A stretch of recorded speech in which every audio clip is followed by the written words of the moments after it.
চলুন। এক মিনিট, আমি ব্রতকে কোথাও যেতে দেবো না। ব্রত, তুমি আমার ছেড়ে কোথাও যাবে না। ব্রত, তুমি কোথাও যাবে না।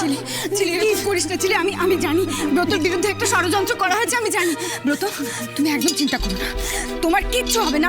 আমি আবার কোর্টে অ্যাপিল করবো। অন্যের অন্যায় শাস্তি আমি তোমায় পেতে দেবো না। ঝিলি, এরকম কান্নাকাটি করিস না। ব্রত, ঝিলি, প্লিজ যা।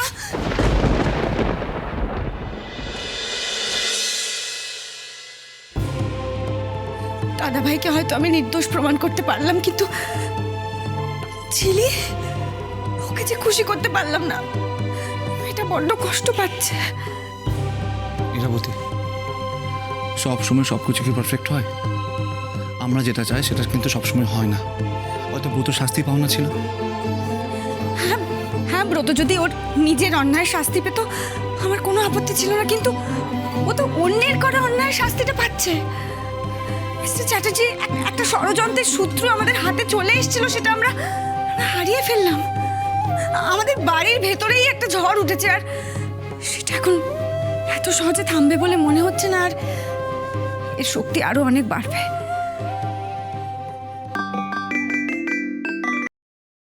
হ্যালো,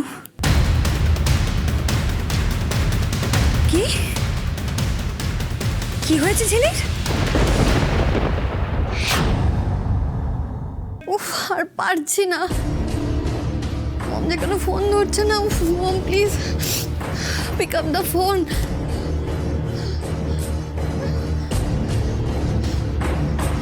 উফ, তোমার কি আমার জন্য একটু চিন্তা হয় না মম?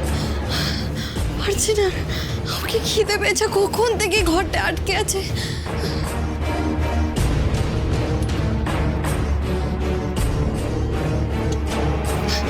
ঘর চলো তো নেই।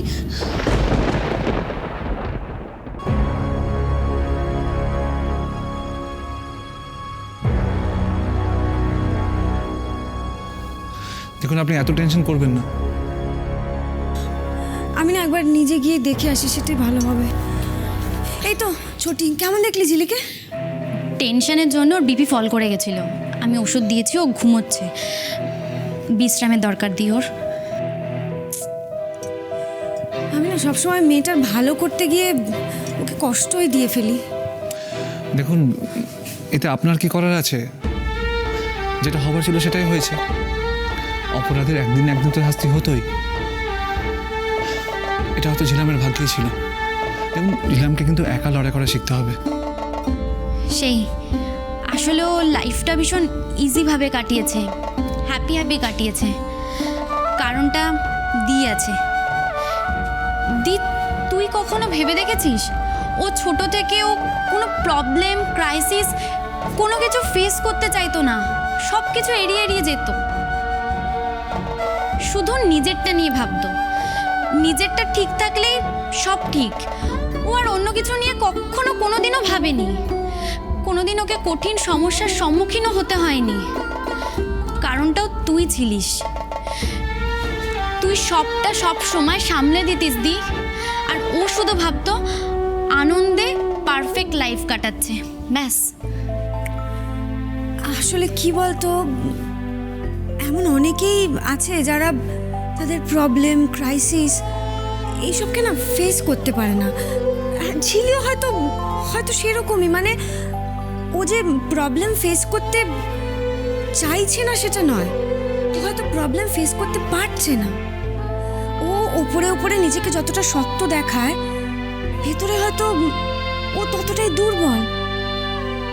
তুই ভালো করে মনে করে দেখ, যখন আমাদের বাড়ি ছেড়ে চলে যাওয়ার কথা হয়েছিল, তখন কিন্তু সবচেয়ে বেশি ভয় ওই পেয়েছিল।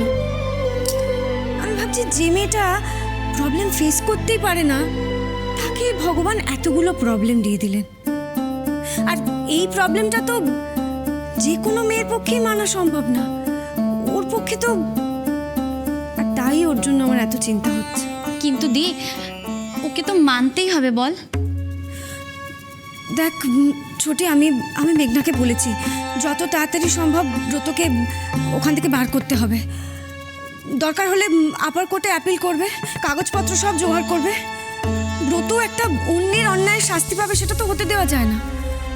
আর ঝিলিকেও সারা জীবন ধরে এইভাবে কষ্টে তো আমি দেখতে থাকতে পারবো না। দি, তুই এখন এসব কথা ছাড় না, বাদ দে। তুই এখন নিজেরটা নিয়ে একটু ভাব। সকাল থেকে কিচ্ছু খাসনি, কিছু অন্তত খা এবার। ঝিলিকে না খাইয়ে আসলে কোনোদিন খাইনি তো, সেটাই। দি, ও ঘুমোচ্ছে, ওর খাওয়ার থেকে এখন ঘুমটা বেশি দরকার। তোর জন্য যে আরেকজনও না খেয়ে আছে, তার কি হবে? কে?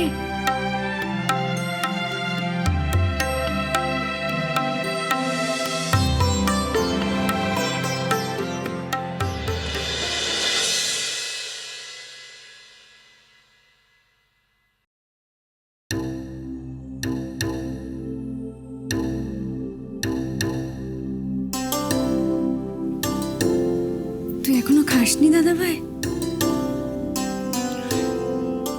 আজ খুব মার কথা মনে পড়ছে জানিস। ইরা, তুই নিজের হাতে আজ আমাকে খাইয়ে দিবি? নিচে সবার গলার আওয়াজ মনে হলো, শতদ্রুতার গলার আওয়াজ পেলাম মনে হলো। তার মানে শত্রুতা ছাড়া পেয়ে গেছে।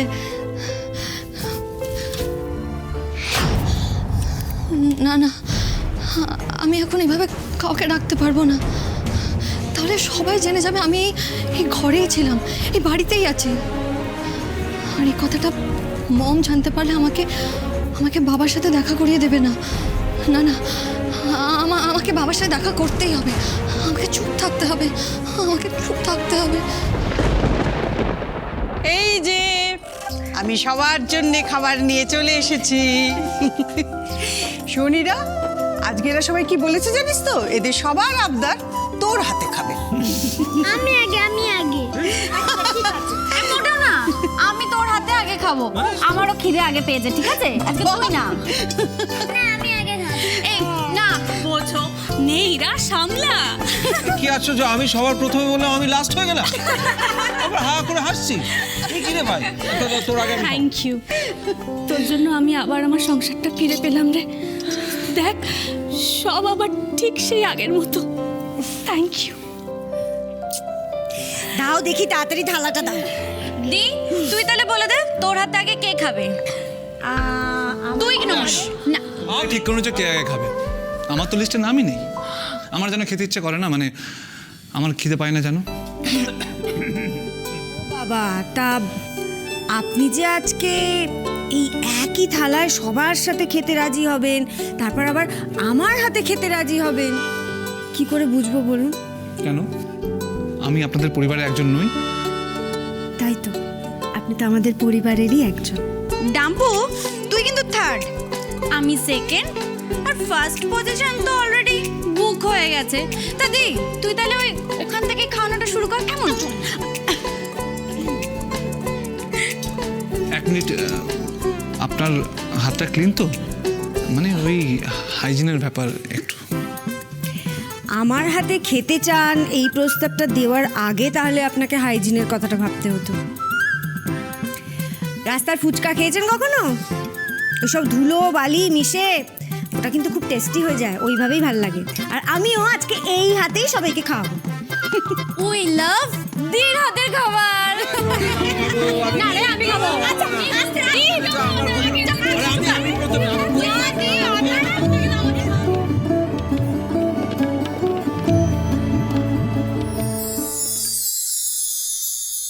স্যান্ডির বাবা কোথায় আছে আপনি জানেন না? না, আসল কথাটা হলো আপনি আমাকে সত্যি কথাটা বলবেন না, তাই তো?